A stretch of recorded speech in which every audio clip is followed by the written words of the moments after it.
Namaskaram to everyone.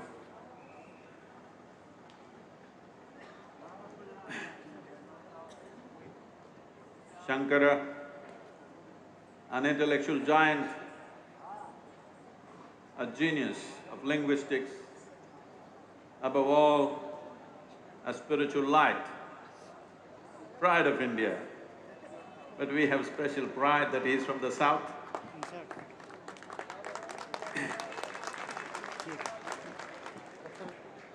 A seamless sense of wisdom, knowledge,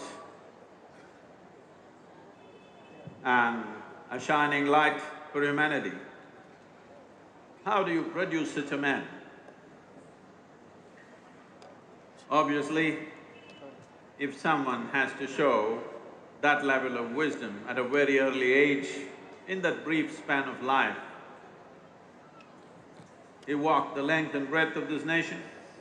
We all came flying today, but he walked from the southern tip of India to here and further up and east and west. Where does this energy, where does this zest and where does this wisdom come from? Just to take one aspect, he comes from a village, today a small town called Kaladi. Kaladi literally means beneath the feet. This is the fundamental nature of this culture. Bharat means we always learnt how to be at the feet of the divine, to be Kaladi always. Not a culture of pumped up pomp, but a culture of natural piety. With this, just with this one aspect, we could produce great beings. This has been the tradition, this has been the culture of this nation, that not by being at the head, but being at the feet, we learned. By being at the feet, we evolved. By being at the feet, we blossomed. By being at the feet, we became shining lights to the rest of the world for a long time. It's once again time that we bring back this culture, we bring back this piety, we bring back this sense of humility, which has paid enormous dividend for this culture, that we learned how to bow down. Doesn't matter, it is a god or a man or a woman or a child or an animal or a tree or a rock, we learn to bow down to everything. This has been our strength, this has been our way, this has been the process and the method of our evolution and realization. This is very important today in the world, that all this knowledge, all this wisdom came not by faith, not by belief, but by realization. Well, 1,000 years ago, or well before Shankara, many have spoken, but the beauty of Shankara is the clarity, the intellectual clarity with which he expressed and the zest with which he spread it across the country. Many have said this before, right from the time of Adiyogi, many yogis, many mystics, many sages, many saints have said this, but it is the absolute clarity of intellect and the zest and the energy to be able to bring it to a whole nation, which makes Shankara stand out. Well, there are many aspects to this, but today, one thing that is important in this world is, unless the spiritual process in some way, if it does not run parallel to the scientific realizations that have happened, and if spiritual process in some way does not sync with the fundamental human logic, the future will not take it. In this sense, Shankara's message is significant. This is the future. The future generations of this world will reject everything that will not make logical sense to them. The future generations of the world will reject everything that is not scientifically correct. So in this sense, Shankara becomes very significant. There's a lot of misunderstanding, let me clear at least one for him, I think we owe it to him. A lot of people go about saying, what is the nonsense he's talking? Because he said everything is Maya. So the way it is being interpreted is, Maya means it doesn't exist. Maya does not mean it does not exist. Maya means an illusion. Maya means you are not seeing it the way it is. You are seeing it in a way that is good for your survival, but you are not seeing it the way it is.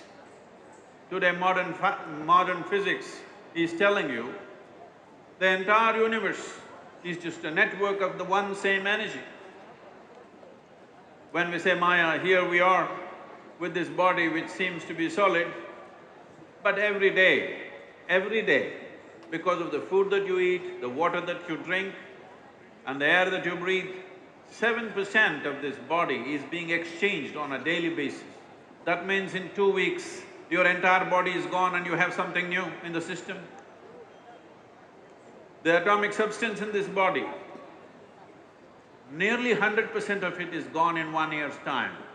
This means every year you have a completely new body in a very fundamental sense. But in your experience, it looks like it's the same thing. This is the Maya. Similarly with the rest of the existence, the way you're seeing it, the way you're perceiving it, the way you're knowing the world through 5 senses is completely off the mark. This is the illusion. When we say a mirage, if you're driving on the road in the highway, you will see far away there seems to be water. Well, when you go there, definitely there is no water. This does not mean there was nothing there. There was some radiation which created this illusion. So this is Maya. What is one thing seems to be another thing. This is the Maya he was talking about. What you think is me is actually everything. This is the Maya. What you think is the other is actually you. What you think is everything is nothing too. That is the Maya he's talking about. Today modern science, after a long haul, has come parallel to what Shankara was talking and many sages of the past were talking. So this will be the future of this world. There's a very beautiful story in Mahabharata that all of you will know. I'm going back to Kaladi because we come from the south, we are at the feet of Bharat Mata and it has paid off very beautifully for us in so many ways. You remember the story that every grandmother must have told you, that when Arjuna and Duryodhana went to seek support from Krishna for the Kurukshetra war, one stood at the head, the other chose to stand at the feet. That made everything, that decided. That afternoon when Arjuna stood at the feet, he won the war. This is the significance of this nation, that by bowing down, we rise. We don't rise by elbowing our way, we rise because we bow down to everything. Because our essential nature is this, we are Kaladi. Shankara comes from the village called Kaladi. It is very, very symbolic and important. And now being in Madhya Pradesh, the heartland of India, well, Shivraj ji is trying to turn this into the spiritual heartland because it's time. It is time the spiritual wisdom comes down from the mountains into the cities, into the towns, into the villages, above all, into the hearts and minds of people.